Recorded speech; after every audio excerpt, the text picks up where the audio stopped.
Þannig ég svo gaman að spyrja svona fáránlegra spurninga. Hefði ekki 1-2 verið mun skemmtilegra heldur en 0-3 núna eftir þennan leik? Hvað vantaði upp á að ná því fram? Spila vörn, bara spila vörn og bara afleitir varnarlega og við viljum ekki neitt liðið í vetur ef við látum skora 90 stig að fleira á okkur. Það er bara morgunljóst. Núna hittu Haukarnir ansi vel úr þriggjastaða. Hefðu þið getað reynt að stoppa það eitthvað betur? Og hvað klikkaði það, eða hvað er að klikka í vörðinu? Já, við hefum getað gert það. Ég hef getað breytt ykkur varnaruppleggi og okkur svoleiðis.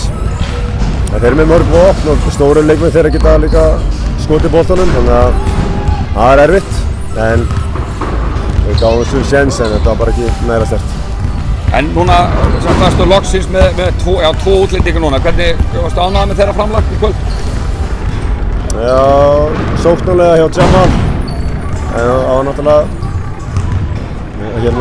erfitt svona á köflum í vörðinni hjá honum. Og hann var fínn í fyrrháleik en ekkert sérstaklega seinni. Og Valdas bara, hann lofaði góðu, hann búinn að vera náttúrulega í tæpa 2 daga og bara fyrir að slípa þetta betur saman. Já, þannig að fyrir þína stuðningsmenn er þá ekki bara einfalt að segja bara, það er bara október og það er nóg eftir þessu? Jú, það er samt október og ég er á miklu betri stað en við erum núna. En